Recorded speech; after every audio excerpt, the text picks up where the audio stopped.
நான் முதல்வன் திட்டத்தின் கீழ் படிச்சு இப்போ ஒரு தனியார் நிறுவனத்துல வேலை வாங்கியிருக்கக்கூடியவங்க தான் தென்காசியை சேர்ந்த பிரேமா. இவங்க கல்வியில் சிறந்த தமிழ்நாடு அப்படிங்கிற ஒரு நிகழ்ச்சியில கலந்துட்டும் பேசியிருப்பாங்க.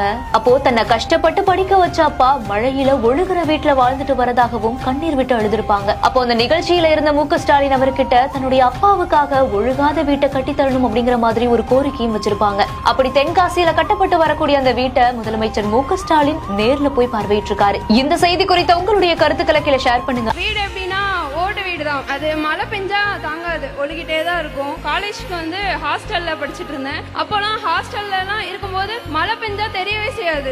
அது ஒரு சேஃபான இடத்துல இருந்த மாதிரி இருக்கும். அப்போலாம் வீட்டை பத்தி தான் யோசிச்சுட்டு இருப்பேன். வீடு ஒழுகிட்டு இருக்குமே, இப்போ அம்மா அப்பா என்ன பண்ணிட்டு இருப்பாங்க, அது வந்து ஓடிட்டே இருக்கும், மைண்ட்ல ஓடிட்டே இருக்கும். எப்படியாவது வந்து அம்மா அப்பா வந்து ஒரு நல்ல வீடு கட்டி கொடுத்துடணும். மழை பெய்தோ வெயில் அடிக்குதோ எதையுமே ஒரு கவலையே இல்லாம அம்மா அப்பா சேஃபா இருக்க மாதிரி ஒரு பெரிய வீடு கட்டணும், மழையில நனையாத மாதிரி. ஒழுகுற வீட்டுல அப்பா இருப்பாரேன்னு நீ கவலை வேண்டாம்.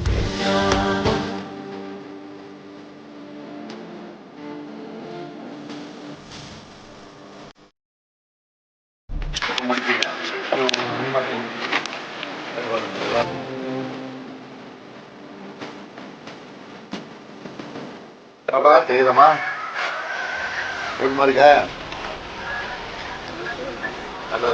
வீட்டுல தான் இதை கட்டிட்டு இருக்காங்க.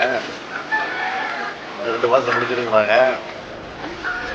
எட்டி போய் வந்துட்டு போனியா? சரிம்மா, எப்படி போயிட்டு இருக்கு உனக்கு வேலை? நல்லா போயிட்டு எங்க தங்கியிருக்கம்மா? இங்க ஹாஸ்டல்லையா? சரி சரி, வசதியா இருக்கா? சரிம்மா, சந்தோஷமா சந்தோஷமா. உங்க அப்பா தான் பார்த்து பேசிட்டு இருக்கா? சரிம்மா, வந்து நான் சென்னை வந்து பார்க்குறேன். போனேன் சரிம்மா, நன்றிம்மா.